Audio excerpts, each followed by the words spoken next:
നമശിവായ. നമസ്കാരം. ഇന്ദിരാനന്ദം ബ്രഹ്മാനന്ദത്തിൻ്റെ പ്രഭാത വന്ദനം.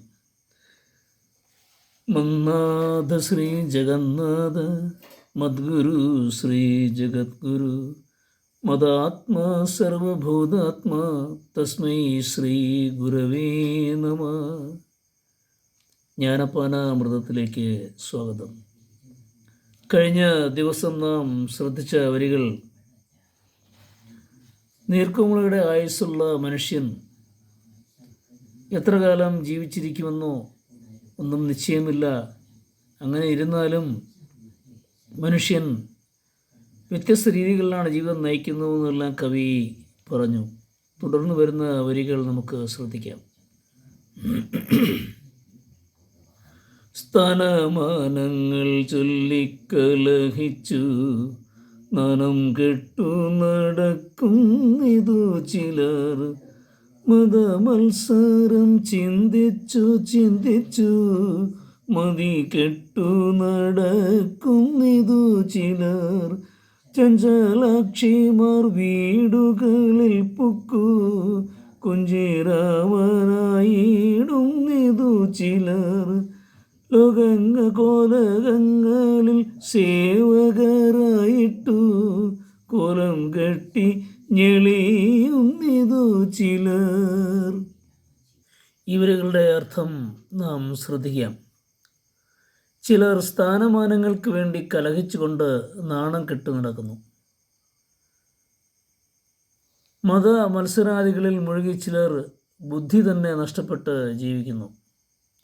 സുന്ദരികളായ സ്ത്രീകൾക്ക് വശംവദരായ ചിലർ അവരുടെ ചൊൽപ്പടിക്കൊത്ത് നടന്ന് പരിഹാസപാത്രങ്ങളായി തീരുന്നു. രാജകൊട്ടാരങ്ങളിൽ രാജസേവകരായ ചിലർ പൊങ്ങച്ചം കാട്ടിക്കൊണ്ട് നടക്കുന്നു. ഇത്രയുമാണ് ഈ വരികളുടെ അർത്ഥം പറഞ്ഞാൽ. ഈ പറഞ്ഞവരാരും തന്നെ ഈശ്വര സാക്ഷാത്കാരത്തിന് ഉതകുന്ന ജീവിതം നയിക്കുന്നവരല്ല. ചിലർ വെറുതെ സ്ഥാനമാനങ്ങൾക്ക് വേണ്ടി കലഹിച്ച് ഒടുവിൽ നാണം കെട്ട് നടക്കേണ്ടി വരുന്നു. ചിലർ കാമ, ക്രോധ, ലോഭ, മോഹ, മതമാത്സരാദികളെ പെട്ട് ബുദ്ധിശൂന്യരായി തീരുന്നു. മുൻപറഞ്ഞ ആറും മനുഷ്യൻ്റെ ശത്രുക്കളാണ്. എന്നാൽ പലരും അത് മനസ്സിലാക്കുന്നത് എന്താണ്? ആറ്: കാമ, ക്രോധ, മോഹ, ലോഭ, മത, മാത്സര്യം.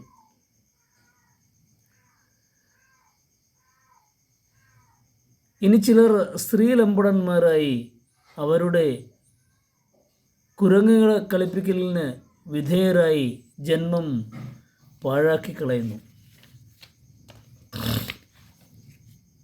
ഇങ്ങനെ കവി മനുഷ്യൻ എങ്ങനെ പല വിധത്തിൽ ജീവിക്കുന്നു എന്ന് പറയുകയാണ്.